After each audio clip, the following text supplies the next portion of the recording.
2020 жылдын 11 ай 20 күн içinde область аймагында баңги заттар менен байланышкан 171 баңги кылмышы аныкталган.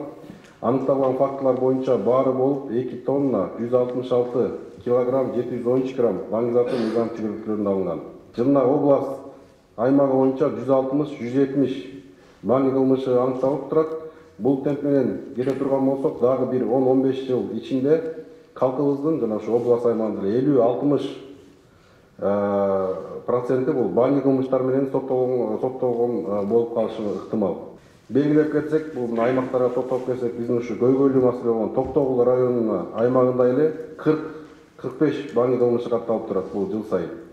Айрыкча Токтогул районунун Өзгөрүшүр айылдык аймагы, Үч-Терек айылдык аймагы, Терек суу, Ичке сай, Торкен айыл аймагына караштуу айылдардан Телман, Өзгөрүш, Жектиген, Саргата, Торкен жана башка айылдардын тургундары тарабынан баңги кылмыштуулукка жогору, андан сырткары Токтогул районунун аймагындагы даярдалган баңги заттарын Жалал Абад областынын аймагында эле эмес Чүй, Ош областтары жана Бишкек шаарынын аймагында таралууда. Ошо менен республиканын аймагында баңги кырдаалга жалпы эле кылмыштуулукка абалына терс таасирин тийгизүүдө. Жалал Абад областынын аймагында бүгүнкү күндө жалпысы 506 гектар жер аянтта баңги затынын камтыган кара куурай өсүмдүктөрү өскөндүгүн аныкталган. Болсо анын басымдуу бөлүгү бул 90% деп айтсак болот. Токтогул районунун аймагындагы тактап айтып кетсем, жалпы 480 гектар жер аянты. Бул дагы такталып элек маалыматтар бар, өңүңүздөр бересиз. Көп дагы жерлеринде экен, ал жерге баягы адам ат менен дагы көп эмес менен барып азык-түлүк дагы дополнительно тактап атабыз. Баңги заты менен камтыган жапайы кара куурай өсүмдүгүн каптагандыгы аныкталып, элдин арасында оңой жол менен акча табууга түрткү болууда деп эсептейм. Үстүбүздөгү жылдын 11 ай ичинде жаш өспүрүмдөрдүн баңгичиликке жана баңги кылмыштарга тартуу фактысы боюнча 4 фактысы аныкталган. Бул Жалал Абад шаарында 2, жана Нокен, анан Базар Оргон шаарында, районунда. 80 гектар кара куурайдын эмеси бар экен да. Мына ошолор боюнча биз азыр бригадалар боюнча ошо жайында жергиликтүү бийлик ушуларда кара куурайды жок кылуу боюнча иштетүү иш апарууда дагы. Бизде чын айтыш керек, мына быйыл баарыбыз пандемия деп ушуну унутуп койдук да.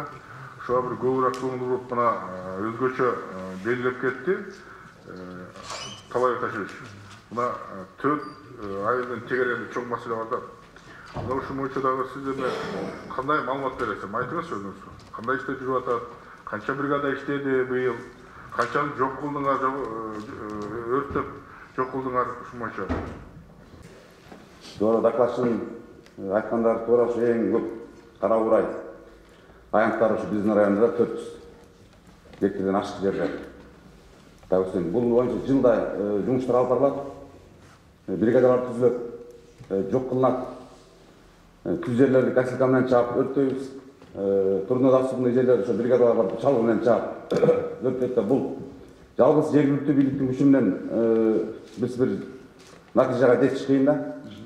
Бул жерде Темирбек ошо эмеге азыр жогорку докладчы айткандай, атайын суу бар ошо наркотиканын алдын алуу боюнча, наркобизнести. Ошол менен биргеликте мисалы бизге моундай тапшырмалар келет да, кара куурайды канча гектар жерде өскөнүн картага түшүрүп берилет. Бизде андай специалисттер жок да. Атайын ошо наркотикага каршы күрөшүлгөн кызмат ошо карталарга түшүрүп, бул сеники, бул меники эмес дебей биз эми жерине көрүп атабыз да, эмелерди, көйгөйлөрдү. Анан бул биринчиден көйгөй. Экинчи көйгөй жергиликтүү өз алдынча башкалардын финанс экономикалык негиздери мыйзамда кара куурайды жок кылууга акча бөлүнгө болбойт өзү. Бирок биз болбой эле күчкө салып эле акчаларды бөлдүрүп келе атабыз. Мынакей быйыл 60.500 сом акча бөлүндү да. Мөйлөн бул да аздык кылат аябай. Анан биз сунуштар айтканбыз. Ошол ички иштер бөлүмүнүн кызматкеринин эмесинде катышуусунда биз атайын отурумдарды өтөбүз. Эгер ошо мүмкүн болсо, эгер действительно ушуну жок кылабыз деп ойлосок, областан дагы ошо служба жетекчилери барып, жеринде бир көйгөйдү аныктап анан чечсек жакшы болот эле да.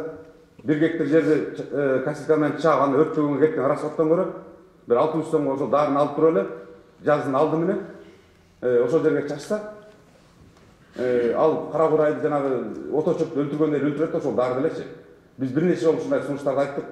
Муну чогуу иш алып барбасак, Темирбекович, биз жылда бул жумуштар аткарылат, бирок жыл деле натыйжасы баягы чалгы менен чапкан ал аркылуу жыл өтөт да.